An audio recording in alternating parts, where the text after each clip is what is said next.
दो शब्दों का मेल है, नालम प्लस दा। नालम का अर्थ होता है कमल, लोटस जो ज्ञान का प्रतीक है, और दा माने देती है, जो ज्ञान देती है वही नालंदा है। नालंदा विश्वविद्यालय जिस समय चल रहा था, एशिया महादेश में 3 विश्वविद्यालय चल रहे थे। एक तक्षशिला जो रावलपिंडी पाकिस्तान में है, नालंदा में, और विक्रमशिला भागलपुर। लेकिन तीनों में सर्वश्रेष्ठ नालंदा विश्वविद्यालय ही था, क्योंकि यहाँ 10,000 विद्यार्थी थे, 1500 शिक्षक थे। उस समय लड़कियाँ नहीं पढ़ती। इसका एरिया 10 किलोमीटर लंबा और 5 किलोमीटर चौड़ा था। 108 हॉस्टल थे और 108 टेम्पल थे, और 108 सब्जेक्ट की पढ़ाई होती थी। सब्जेक्ट वाइज हॉस्टल था, इसलिए नालंदा विश्व का प्रथम विश्वविद्यालय था। तीनों विश्वविद्यालय उस समय भारत में था। भारत विश्व का गुरु था। उस समय पाली और संस्कृत में पढ़ाई होती थी। नालंदा की स्थापना 413 एडी में कुमार गुप्त ने किया। 7वीं में हर्षवर्धन ने उसे विस्तार किया। 9वीं देवपाल के समय में यह नालंदा विश्व में विख्यात है। 5वीं से 12वीं तक लगभग 800 वर्षों तक चलने के बाद 12वीं के अंत में 1196-97 में अफगानिस्तानी आक्रमणकारी बख्तियार खिलजी ने इस नालंदा को जलाया और इसे नष्ट किया। नष्ट होने के बाद हम लोग जो सामने अभी खंडहर के रूप में दीवारें देख रहे हैं, ये ज्योग्राफिकल टर्म से भूकंप से मिट्टी से ढक गया, पहाड़नुमा हो गया, और इसके ऊपर खेती होने लगी, जैसा कि टीलानुमा आप सामने में इधर भी देख रहे हैं। अंदर भी गाइड में दिखलाऊंगा। तो आर्कियोलॉजिकल के पिता कहलाते हैं डॉक्टर ए कलिंघम। उन्होंने 1861 में हुएंगसांग की डायरी को चाइना में देखा। हुएंगसांग चीनी यात्री 7वीं शताब्दी हर्षवर्धन के टाइम में आए थे। वो यहाँ के छात्र थे, अध्यापक के भी काम किया। उनके पहले यहाँ 5वीं शताब्दी में फाहियान भी आए थे। फाहियान ने मेन स्तूप का वर्णन किया है, जो नेटवर्क पर इतिहास के पन उसका वर्णन किया, लेकिन उसने महाविहार का वर्णन नहीं किया, क्योंकि फाहियान के टाइम में महाविहार का निर्माण हुआ ही नहीं था। जो मतलब आप स्तूपा देखेंगे, सारीपुत्रा स्तूपा, वो 2600 वर्ष पुराना है, और ये विश्वविद्यालय का भाग 1600 वर्ष को, उसके बनने के 1000 वर्ष के बाद ये बना है। हम उसको वहाँ पर एक्सप्लेन करेंगे, समझे ना। हाँ, तो हुएंगसांग का डायरी का नाम था CUK, अर्थात भारत यात्रा वृत्तांत, जिसे डॉक्टर ए कलिंघम ने अंग्रेजी में ट्रांसलेट कर, चलिए धीरे धीरे सर, अंग्रेजी में ट्रांसलेट कर, और नालंदा की खुदाई अंग्रेज के समय में 1915 से 37 तक 22 वर्ष इसकी खुदाई हुई। फिर 74 से 82 तक 8 वर्ष अपनी सरकार ने किया। 22 30 वर्षों की खुदाई में 1 किलोमीटर की खुदाई हुई है, जिसमें 11 हॉस्टल, अच्छा मंदिर आप देख पाएंगे। मैं आप सबों को जो कुछ भी इंफॉर्मेशन देने जा रहा हूँ, मेरी अपनी कोई कल्पना नहीं है। अकॉर्डिंग टू हुएंगसांग की डायरी के अनुसार यहाँ 3 लाइब्रेरी थी, रत्न सागर, रत्नदधि और रत्न रंजक। रत्न सागर पुस्तकालय 9 मंजिले थे, वहाँ 9 करोड़ पुस्तकें थी। पुस्तक कॉपर प्लेट की थी। नालंदा को जलाया। नालंदा 6 माह तक जलता रहा। जलने का प्रमाण नालंदा की दीवारों पर है। मैं गाइड आपको दिखलाऊंगा। कौन जलाया था? बख्तियार खिलजी ने से जलाया, जिसके नाम पर भी बख्तियारपुर रेलवे स्टेशन है। यहाँ सर उस समय प्रवेश के लिए 4 भव्य गेट था, चारों दिशाओं में 4 गेट था। आज का गेटकीपर अशिक्षित होता है, उस समय गेटकीपर को द्वार पंडित का दर्जा प्राप्त था। गेटकीपर ही इतना स्कॉलर होते थे, विद्यार्थियों की लिखित और मौखिक परीक्षा लेते थे। हुएंगसांग ने वर्णन में लिखा, फर्स्ट बार नहीं, सेकंड बार एडमिशन हुआ। 10% विद्यार्थी सफल होते थे, 90 गेट से लौट जाते थे। 10% जो अंदर आते थे, उन्हें बौद्ध धर्म अपनाकर अध्ययन करना होता था, और उनका पूरा खर्च विश्वविद्यालय की ओर से दी जाती थी। चूँकि इस विश्वविद्यालय के अगल बगल जो 200 गांव का रेवेन्यू आता था, सभी राजाओं ने विश्वविद्यालय को डोनेट कर रखा था। घटने पर राजकोष से अनुदान की राशि मिलती थी, और विश्वविद्यालय चल रहा। सोचा जाए, जहाँ का गेट कीपर ही इतना स्कॉलर हो, आचार्य का फिर क्या कहना। आचार्य पंडित शीलभद्र थे, 18 भाषाओं के ज्ञाता थे। नागा अर्जुन थे, वो तांत्रिक भी थे। धर्मपाल, अंतरिक्ष, शांति देवा, अति दीपंकर आदि विद्वान आचार्य। हम लोग सर सेकंड फ्लोर पर खड़े हैं अभी, और सेकंड पर ही हर जगह घूम सकेंगे। नीचे कुमार गुप्त के टाइम के हॉस्टल और कमरे हैं, जिसे मैं आगे की ओर एक्सप्लेन करूँगा। देखिए सर, ये 15 जुलाई 2016 को यूनेस्को ने इसे विश्व धरोहर के रूप में मनोनीत किया, वर्ल्ड हेरिटेज के रूप। पहले बौद्ध मंदिर बोध गया था, बाद में इसका नाम, यह विश्व के 33वें स्थान पर है। चलिए आगे को हम चलेंगे। आगे ब्रेल लिपि है इंग्लिश में, और इधर हिंदी में समरी है। आप उसका फोटो लेना चाहेंगे तो ले सकेंगे। सीमेंट जहाँ देखेंगे वह आर्कियोलॉजिकल ने रिपेयरिंग किया है। जिस समय नालंदा की स्थापना हुई थी, सीमेंट का आविष्कार नहीं हुआ था। चूना सुर्खी, ईंट के पाउडर को सुर्खी कहते हैं। चूना सुर्खी, बालू गुड़, उड़द के दाल और बेल के रस से दीवार को लगाए गए। फोटो दे दीजिए, मैं आगे दूसरों को बताता हूँ।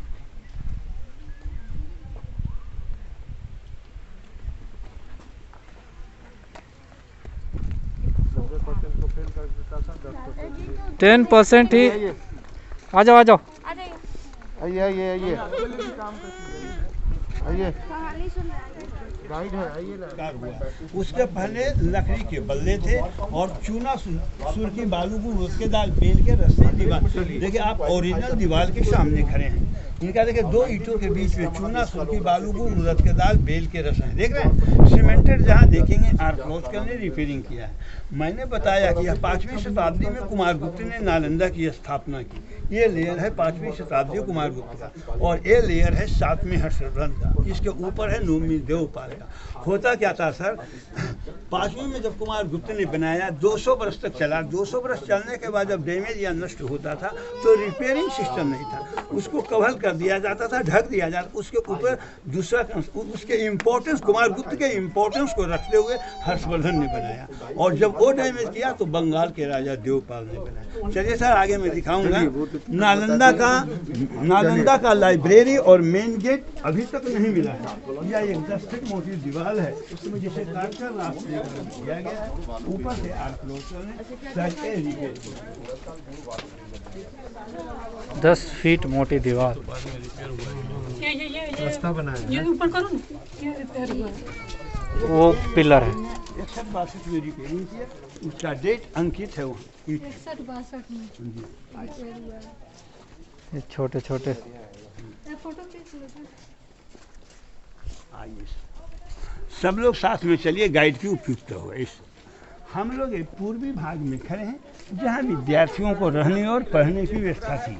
ये 5वीं शताब्दी के हॉस्टल के एक कमरे हैं। एक कमरे में एक छात्र रहते थे। छात्र को उसमें मोंग कहा जाता था। मोंग से ही मोनास्ट्री हुआ बिहार, जहाँ बौद्ध भिक्षुक लोग रहते और करते। हर कमरा सर 15 फीट, 10 फीट को समतल कर आर्कियोलॉजिकल ने वो रेंज बनाया है, और 5 फीट ऊपर दीवार। आप इसके छत पर खड़े हैं। 200 वर्षों के बाद इसे ढक करके दूसरा कंस्ट्रक्शन वो हर्षवर्धन ने बनाया। देख रहे हैं सर, उसके ऊपर देवपाल।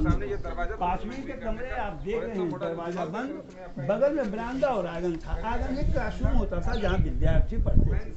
7वीं और 9वीं हॉस्टल के कमरे यहाँ डैमेज है। दूसरे में श्रीमान को दिखाऊंगा। बीच का दीवार सर 6 फीट है, और यह दीवार 8 फीट है। पूरा नालंदा विश्वविद्यालय 3 फीट से 12 फीट तक दीवार की मोटाई है। नेचुरल एयर कंडीशन और साउंड प्रूफ है। चलिए सर सभी लोग साथ में। इधर भी हॉस्टल है और इधर भी हॉस्टल है। 2 हॉस्टल के बीच का एक कॉरिडोर है, जिससे विद्यार्थी आते और जाते थे। रोड को आर्कियोलॉजिकल ने रिपेयरिंग कर बनाया। शर्मा जी, जी हाँ सर।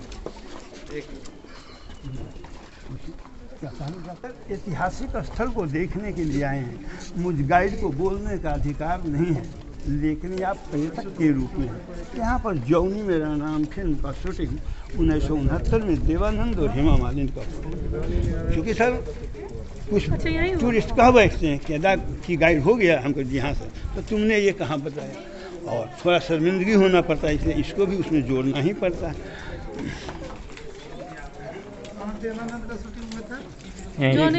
यहाँ पर से ऊपर 1 मिनट दीजिए, देखा जाए। एक है ये दीवार देखिए 1600 वर्ष पुराना है, बरसात के पानी में भी। और इंजन है जो लाल का लाल है, वो रिपेयरिंग है, वो ब्लैक का धब्बा है। सोचिए आप 1600 वर्ष पहले ईंट का क्या कंपोजिशन, लगता है बिना मसाला का ईंट पर ईंट रखा हुआ, जबकि चूना सूर की बालू को उलट के दाल बिल के पेस्ट लगे। पुराना है वो नया लग रहा है, जो नया है वो पुराना लग रहा है। और सीमेंट भी इनका देखिए क्रैक कर रहा है। हम लोग सेकंड पर चल रहे हैं। मिलावट उस समय नहीं था, तो समय सबको याद आता है तब बोलिए। 97 के रिपेयरिंग। ये रिपेयरिंग है, ये सर्वे ऑफ इंडिया ने 97 की। दीदी जी हम लोग ये पूर्वी भाग में खड़े हैं जहाँ विद्यार्थियों को रहने और पढ़ने की व्यवस्था है। वो पश्चिमी भाग है जो टेम्पल है, वो नालंदा का मेन टेम्पल है जो इतिहास के पन्नों पर और नेट बर्थ पर है। वो सारिपुत्रा स्तूप के नाम से जाना जाता है। उसके नीचे में देखिए ये 3 इधर दिख रहे हैं चकोर चबूतरा दीदी, और 2 इधर चकोर। ये चकोर चबूतरा मेडिटेशन के लिए था, साधना के लिए था, जिसे योगा कहा जाता है। उस समय डिग्री प्राप्ति और धनोपार्जन के लोग नहीं पढ़ते थे, ज्ञान और मोक्ष की प्राप्ति के लिए पढ़ते। चलिए आगे चलेंगे। अभी रामदेव बाबा योगा चला रहे हैं। आप उससे पहले ही 1600 वर्ष पहले ही नालंदा में मेडिटेशन की व्यवस्था थी।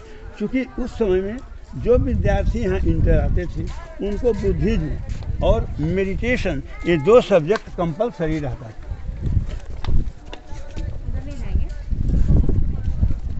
उधर से अकॉर्डिंग टू हिंदुस्तान के अनुसार यह नालंदा 10 किलोमीटर लंबा और 5 किलोमीटर चौड़ा है, लेकिन 1 किलोमीटर की जो खुदाई हुई 30 वर्षों में सर, उसके नक्शे के सामने हम लोग खड़े हैं। 9 किलोमीटर भी और मीठी से उस सामने देखिए टीलानुमा देख रहे हैं सर, जहाँ पेड़ पौधे उगे हुए। चूँकि इतना नीट एंड क्लीन देखने पर टूरिस्ट को यकीन न होता है कि पहाड़ नुमा था और 30 वर्षों की खुदाई में मिला है, इसलिए उसको वहाँ आर्कियोलॉजिस्टों ने टूरिस्ट को देखने के लिए रखा है। देखा जाए मैं ये नालंदा सर 2 भागों में मिला है। एक पूर्वी भाग है मोनास्ट्री हॉस्टल, जहाँ बौद्ध भिक्षुक लोग रहते और पढ़ते थे, चैत्य माने टेम्पल। हम लोग सर यहाँ से प्रवेश कर गड्ढे में कमरे को देखा और यहाँ आकर के सर खड़े हैं, देख रहे हैं। ये 2 मेडिटेशन और ये 3 मेडिटेशन के चबूतरा हैं। ये साइड में सर 11 हॉस्टल है जी, 1 2 3 4 5 6 7 8 9 10 11। गेट पर सभी के बुद्ध की मूर्तियाँ डैमेज है। ये हॉस्टल है जहाँ विद्यार्थी रहते थे, आंगन में पढ़ते थे, स्टेज गुरु जी शिक्षा, सामने में मेडिटेशन, बीच में कोई डोर था, विद्यार्थी आते और जाते। ये सिंबल सर और ये सिंबल। इसके बाद 4.5 किलोमीटर उत्तर और दक्षिण की ओर घनी आबादी से बची हुई है, इसलिए सरकार भी ये साइड में 6 टेम्पल है, 1 2 3 4 5 6। अभी 11 हॉस्टल 6 मंजिल। ये सर एक कमरे हैं। एक हॉस्टल में 30 या 35 विद्यार्थी रहते थे। कमरे का काउंटिंग आप इससे कर सकते हैं। चलिए आगे को चलेंगे सर, हम लोग सेकंड पर चलेंगे। इस पहाड़ नुमा पे खुदाई में निकला है, वही ना बोल रहे हैं वहाँ पे हम लोग खुदाई में ये सब जमीन के नीचे। तुम म्यूजियम में नहीं देखी, फोटो लगा हुआ था। यही तो खुदाई में जो मूर्ति मिला वहाँ लगा हुआ। हाँ वहाँ पे। हाँ अभी वैशाली में भी खुदाई में सम्मिल है। वैशाली में हम नहीं गए। कुछ जो पीछे कुछ लोग। ये आंगन है सर 5वीं, आइए दीदी सुनिए। ये आंगन है 5वीं शताब्दी कुमार गुप्त के टाइम का, जहाँ सामूहिक रूप से विद्यार्थी लोग प्रार्थना के लिए उपस्थित होते थे। 5वीं शताब्दी का सिंबल देखो जी, वहाँ सीढ़ी के नीचे में धनुष की आकृति आप लोग देख रहे हैं, धनुष रेनबो, वो कुमार गुप्त के टाइम को प्रमाणित करता है। जैसे अशोक का अशोक स्तंभ सिंबल है। अभी के राजा लोग नेम प्लेट लगाते हैं, उस समय में राज प्रतीक। और ये कंक्रीट का लेयर है सर हर्षवर्धन का, देख रहे हैं सर जी। और उसके ऊपर स्टेप सिरहियाँ जो देख रहे हैं वो देवपाल का है। वो यहाँ से नीचे से ऊपर जाने की व्यवस्था थी। आर्कियोलॉजिकल ने काट के 5वें कुमार गुप्त जो मगध के राजा थे, 7वें हर्षवर्धन, कन्नौज, थानेश्वर मगध, 9वें बंगाल के राजा देवपाल थे। उस समय बिहार, बंगाल, उड़ीसा तीनों एक ही स्टेट में था। 1905 के बाद बंटवारा हुआ। चलिए हम लोग हॉस्टल की ओर चलेंगे पूर्व साइड, फिर टेम्पल की ओर। अच्छा एक चीज़ बताइए, 10,000 विद्यार्थी पढ़ता था तो इतना में 10,000 अट जाता? नहीं सर जी, अभी तो 1 किलोमीटर का आप भाग देख रहे हैं, जिसमें मतलब कि 11 हॉस्टल मिले हैं, जिसमें मैंने आपको पहले बताया कि 330 कमरे हैं। 330 विद्यार्थियों के लिए सामूहिक रूप से यहाँ पर प्रार्थना के लिए उपस्थित हुए। अच्छा, एक हॉस्टल का स्टूडेंट यहाँ? जी हाँ, ऐसे ऐसे 11 होंगे। जी हाँ।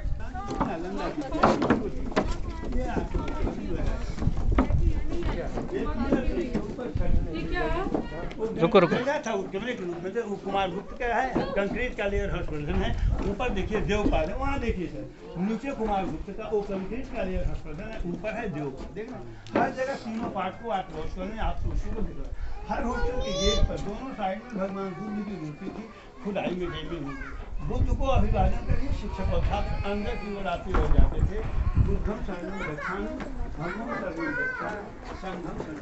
सर ये तो देखिए कितना काला काला जो आप देख रहे हैं वो सभी जलने का प्रमाण है। ईंट है वहाँ मोम की तरह पिघल गए, उसका फोटो लेना चाहते हैं सर ले लिया जाए। वो जलने का, यहाँ के जले हुए चावल भी स्टोर रूम से मिले हैं उनके हॉल नंबर 4 में। वो जलने का प्रमाण, ये सभी जलने का प्रमाण है। हम लोग एक हॉस्टल में प्रवेश कर रहे हैं जिसका एक दरवाजा बख्तियार खिलजी जो आग लगवाया था उसके घर को ये सब बर्बाद किया।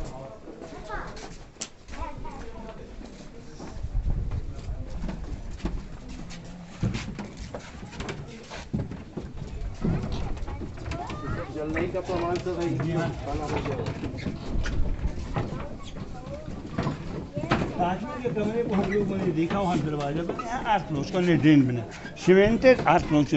ये सर देखिए इसमें लकड़ी के बल्ले थे, सपोर्ट के लिए दिया। ऊपर देखा जाए दरवाजा सर नवमी का है, देवपाल के समय। हम लोग सेकंड पर चल रहे हैं। हर एक राजा 15 फीट कमरे को बनाता है। ऊपर जाने के लिए सीढ़ी था सर, सीढ़ी अब बंद। तो अभी हम लोग जा सकते हैं ऊपर? नहीं सर, अभी जाके सर सीढ़ी ये गए देखिए दक्षिण और पश्चिम के कोने पर है। वहाँ आप देखिएगा उत्तर और पश्चिम के। ये नालंदा विश्वविद्यालय की बनावट वास्तु विज्ञान के अनुरूप है। आइए इधर आइए। इधर है। ASI 2015, वो देखिए ASI 60, टाइम टू टाइम इसका रिपेयरिंग होता था। वो देखिए ASI 60। ये सब कमरे हैं हॉस्टल के। एक कमरे में चले नहीं, हैं। पुस्तकालय में नाग लगवाया था। ASI 60 ये लाइब्रेरी के लिए बाद में पूरे रिपेयर हुआ है। पुस्तकालय तो मैंने दीदी जी बताया कि पुस्तकालय और मेन गेट अभी तक मिला ही नहीं है। अच्छा। और पुस्तकालय के बारे में जानकारी थी कि 9 करोड़ पुस्तकें थी वहाँ। रत्न सागर, रत्नदधि और रत्नरंजक थी। तो रत्न सागर पुस्तकालय 9 मंजिले थे, बाकी 6 मंजिले थी। उस समय में कागज का आविष्कार नहीं हुआ था। ताम्र पत्र की किताबें थी। नालंदा 6 महीना तक जलता रहा। पुस्तकालय अभी तक नहीं मिला। 6 महीने तक जला पुस्तकालय और मेन गेट अभी नहीं मिला। पता लगा कि कहाँ लाइब्रेरी है, तो मैं गाइड क्या बताऊं। जैसे आप इंजीनियर हैं, आप कह रहे हैं कि नीचे में खनिज है, नीचे वहाँ पेट्रोल है, और वही नहीं जब कुछ बोल रहे हैं तो मैं गाइड क्या बताऊंगा। ये हॉस्टल है लेकिन हाँ, मैं जो कुछ भी बताऊंगा दीदी जी प्रूफ के साथ बताऊंगा। ये हॉस्टल के कमरे आया जाए सब कोई रुके। 5वें के कमरे को देखा हमने, दरवाजा बंद, वहाँ धनुष की आकृति, वो ड्रेन देखा। इसके नीचे सर 5वीं शताब्दी कुमार गुप्त के टाइम के कमरे हैं, और एक कमरे हैं हर्षवर्धन के टाइम का। ऊपर देखिए दरवाजा है नवमी देवपाल का। गेट पर एक चौखट के बाद था, ये विद्यार्थियों को सामान और मसाल जलाने के लिए था। अच्छा, इसमें मसाला जलाता था। देखिए सभी लोग अंदर आ जाइए। इसमें मसाला जलता था। नहीं, यह हर्षवर्धन के टाइम का कमरा है। एक कमरे में एक छत रहती थी और अलमारी थी पुस्तक रखने के लिए। कमरे के दीवार इस प्रकार बने थे, टेम्परेचर को कंट्रोल करता था, गर्म में ठंडा और ठंडा में गर्म। चूंकि 3 फीट से 12 फीट तक दीवार क्यों है। आप लोग सब यहाँ छत को डैमेज देख रहे हैं। चलिए मैं छत आपको दिखाता हूँ। अभी भी 1600 वर्ष पुराना छत आगे की ओर मिला है। चूँकि नालंदा 5वीं से 12वीं तक 800 वर्ष तक चला, और 12वीं में जब इसका अंत हो गया तो 19वीं में पता लगा कि ये नालंदा विश्वविद्यालय है। 700 वर्षों तक इस पर खेती होती रही और जानवर चरता रहा, जैसा कि 9 किलोमीटर पर अभी हो रहा है ना। फल तो उसके सब में, लेकिन अंदाज किया जाता है कि स्टोर रूम के छत के सामान ही सभी जगह छत रहा हो। पैर को कस के दबाइए सर, एहसास होगा कि नीचे कमरा है। कर पैर मारिए, है ना, है ना। होता क्या था सर, 200 वर्ष बीतने के बाद जब डैमेज नष्ट होता था उसको ढक दिया। एक के इम्पोर्टेंस को रखकर दूसरे कंसर्न। अभी बाल बच्चा क्या करता है, दादा बाबा का दिया हुआ मतलब दावा को खत्म करके अपना लिंटर ऊपर की ओर लोग ले आते। लेकिन उस समय एक के इम्पोर्टेंस को रखकर दूसरे कंस्ट्रक्शन लोग स्टार्ट। चले सर आगे थोड़ा सा रख लेता था। और बगल में ये 6 फीट मोटी दीवार है चारों ओर। इधर का आवाज उधर नहीं, उधर का आवाज इधर। चलिए हम लोग आगे क्लासरूम में प्रवेश करते हैं लेफ्ट साइड से। उस समय दीवार भी चूने सुर्खी से प्लास्टर होता था, ये प्लास्टर मिला है, वो जलने का प्रमाण है, वो प्लास्टर है दीदी। पहले प्लास्टर चूने था सुर्खी से प्लास्टर भी होता था, उसका प्रूफ मिला है। अभी तक प्लास्टर है। हाँ आइए जी, ये चारों ओर से 6 फीट मोटी दीवार है, बगल में आंगन ही क्लासरूम है। आइए हम लोग क्लासरूम में प्रवेश करते हैं।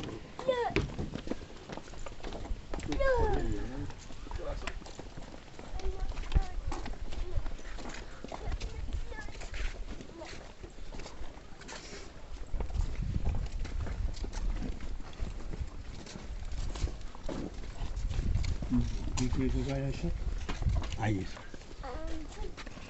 नीचे की ओर आंगन को आप देख रहे हैं सर।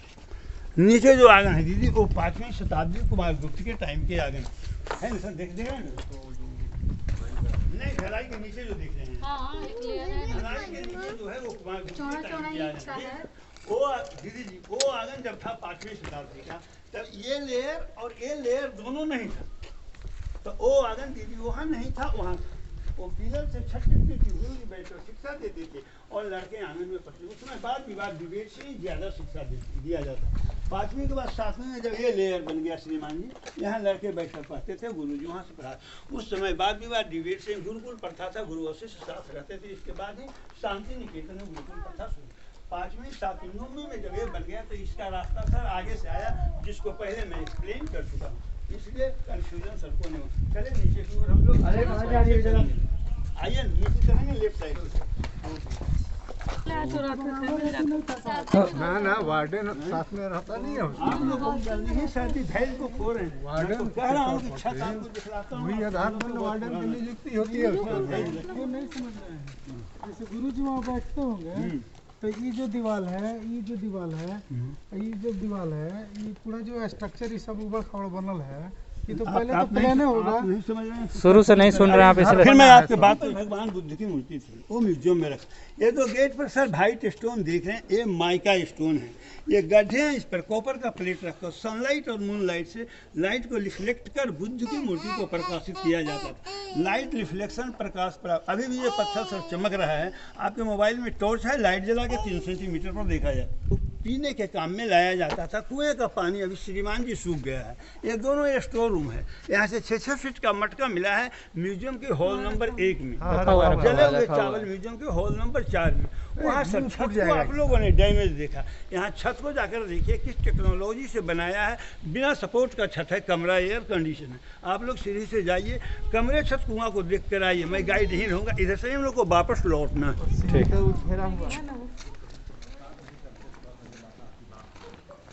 देखो हम पकड़े हैं।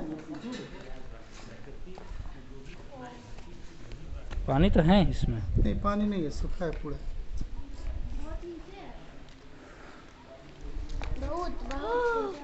बाप रे। पढ़ने और पढ़ने की इच्छा है। आप किसी ग्रुप में हैं? ये पश्चिमी भाग है, यहाँ टेम्पल है। ये नालंदा का मेन टेम्पल है, जो इतिहास के पन्नों पर और नेट वर्क पर है। ये सारिपुत्रा स्तूप के नाम से जाना जाता है, या समाधि भी कहा जा सकता है। इस समाधि के नीचे से दक्षिण साइड देखिए सब गोल चला, और उसके बाद ईश्वर भी यहाँ आए। तो यहाँ हुए, यहाँ मतलब जलाकर उनके राख को उनके राख को समाधि के नीचे में रखकर उसके ऊपर समाधि बना दी। ऊपर बुद्ध की मूर्ति को रखा जाता था। अशोक ने भी इसे बनाया है 3 BC में, और अपने पुत्र महेंद्र, पुत्री संघमित्रा को विदेशों में बौद्ध पुत्र। तो ये सारी पुत्रा स्तूप है। यहाँ पर भगवान बुद्ध और महावीर दोनों बिफोर क्राइस्ट आए थे। उनके आने के 1000 वर्ष के बाद इसकी स्थापना हुई। ये 2600 वर्ष पुराना, ये 1600। महावीर के 2 शिष्य थे, अकलंक और निकलंक, को चले गए। बुद्ध के 2 शिष्य थे, सारिपुत्र और महामुगलायन। सारिपुत्र का मृत्यु सब नालंदा में हुआ, इसलिए इसका स्तूप नालंदा में बना। ये सारिपुत्रा स्तूप है। और महामुगलायन का मृत्यु सांची मध्य प्रदेश में हुआ, उसका स्तूप सांची में सांची स्तूप बना। ये सर 7 बार 7 राजा ने बनाया, इसलिए ऊंचा 100 लीट ठोस है। 4 का डैमेज है। 5वीं 7वीं 9वीं की सीढ़ी आप सामने में देख रहे हैं। एक के ऊपर एक नहीं बनाया, चारों ओर से बुद्ध की मूर्ति थी। और ये चबूतरा मेडिटेशन के लिए था। बुद्धिस्ट टूरिस्ट का यह तीर्थ स्थल है, उनको परिक्रमा करने के लिए चारों ओर से रोड बनाया गया। मार्च मतलब कि 2000 से लेकर के 21 तक के, अभी तक कोरोना के कारण ही नहीं, तो यहाँ 10,000 विदेशी और 5,000 देशी टूरिस्ट हर वक्त रहते थे, अक्टूबर से लेकर मार्च तक। के स्टोन में देख रहे हैं सर, इसलिए है कि फ्राइडे को म्यूजियम बंद रहता है, या 4 बजे के बाद जो टूरिस्ट यहाँ इंटर करते हैं म्यूजियम नहीं मिल पाता। ये देखकर जानकारी कि इसी तरह की छोटी छोटी मूर्तियाँ म्यूजियम में हैं। ये साइड में सभी मंदिर सर एक सामान है, जहाँ बुद्ध की मूर्तियाँ डली हैं। ये नीचे में नीचा दिखाई पड़ता है जो टीला पर है, टीला नुमा, वो साइड में सभी हॉस्टल हैं और ये रहने की व्यवस्था। और ये पिलर से इसके ऊपर छत टिकती थी, एक बरामदा था, ये आंगन था। आंगन एक क्लासरूम होता था जहाँ विद्यार्थी पढ़ते थे, वो स्टेज था, गुरुजी बैठते था। यहाँ आयुर्वेद, केमिस्ट्री, रसायन की पढ़ाई होती थी। प्रयोग के लिए ये लकड़ी के चूल्हे का उपयोग किया जाता होगा। एक साइड से लकड़ी डालकर कई बर्तनों को चढ़ाया, ये भी चूल्हा दे दिया और वो भी चूल्हा, है ना। यहाँ आयुर्वेद की पढ़ाई के लिए इसका प्रयोग। वहाँ आपने गोल कुआं को, 1 मिनट, वहाँ गोल कुआं को आपने देखा। यहाँ 8 एंगल्स की कुआं है, 8 कोण के कुआं है, जो बुद्ध के अष्टांग मंत्र को बतलाते हैं, सत्य कर्म, सत्य वचन, सत्य आजीवन, सत्य आजीवन। लेकिन कुआं डैमेज है, लकड़ी लगा दिया है, डिपार्टमेंट में नहीं जाना चाहिए। अगर जाइएगा तो डैमेज नहीं जाना चाहिए। वो चूल्हा है, कमरे हैं, देखिए दे दीजिए जाकर, जाकर देखा। इसका टाइम भी पूरा हो चुका है, इसलिए हम लोग अब गेट की ओर चलेंगे। ऐसे अगर आपको घूमना है, फोटो लेना है तो जा सकते हैं, मुझ गाइड को छोड़ दीजिए। हो गया आपका, बताना नहीं दीजिए। हाँ।